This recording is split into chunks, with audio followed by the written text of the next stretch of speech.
এবার রাশিয়া আমেরিকাকে একসাথে যুক্ত করার প্রস্তাব উঠেছে। বেরিং প্রণালীর নিচে দুই দেশকে সংযুক্ত করতে রেল টানেল নির্মাণের প্রস্তাব দিয়েছেন পুতিনের দূত।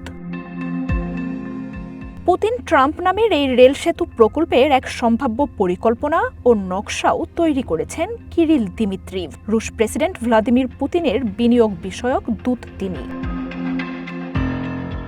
এই রেল সেতুর মাধ্যমে দুই দেশ প্রাকৃতিক সম্পদ অনুসন্ধানে যৌথভাবে কাজ করতে পারবে বলে জানান তিনি। কিরিল দিমিত্রি বলেন, এর মাধ্যমে আর্কটিকে তেলসহ হাইড্রোকার্বন অনুসন্ধান প্রকল্পে চায়না রাশিয়ার সাথে কাজ করতে পারবে আমেরিকাও।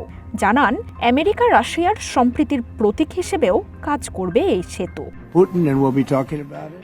এই খবর নিয়ে হইচইয়ের পর মন্তব্য এসেছে প্রেসিডেন্ট ট্রাম্পের কাছ থেকেও। ক্রেমলিন দূতের এই প্রস্তাবকে বেশ আকর্ষণীয় বলে মন্তব্য করেছেন তিনি।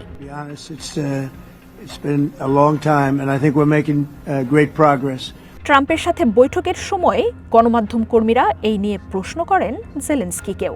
তবে এ ধরনের রেল সেতু নির্মাণের ধারণা সুখকর নয় বলে স্পষ্ট জানিয়ে দেন ইউক্রেনের president. Putin doesn't want. That's why we need pressure on him. We will speak with President today what we need. We understand what we need.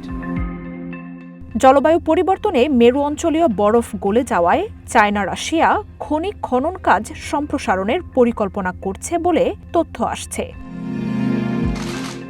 বৃহস্পতিবার ট্রাম্প পুতিন 2 ঘণ্টা ফোনালাপের পর এই প্রস্তাবের কথা জানান ক্রেমলিন প্রতিনিধি। 2 সপ্তাহের মধ্যেই হাঙ্গেরিতে নিজেদের দ্বিতীয় বৈঠকে বসতে যাচ্ছেন আমেরিকার প্রেসিডেন্ট ডোনাল্ড ট্রাম্প ও রুশ প্রেসিডেন্ট ভ্লাদিমির পুতিন। ট্রাম্পের মনে ধরলে সেই বৈঠকেই হয়তো ঐতিহাসিক কোনো ঘোষণা আসতে পারে 2 চিরপ্রতিদ্বন্দ্বী রাশিয়া আমেরিকাকে যুক্ত করা এই প্রকল্প নিয়ে। রাশিয়ার চুকোটকা অঞ্চল ও আমেরিকার আলাস্কাকে বিভক্ত করেছে বেরিং প্রণালী। এর সবচেয়ে সংকীর্ণ অংশটির প্রশস্তই 82 কিলোমিটারের। প্রণালীর মাঝামাঝি ডায়োমিড দ্বীপগুলো রাশিয়া আমেরিকা নিজেদের মধ্যে ভাগাভাগি করে নিয়েছে।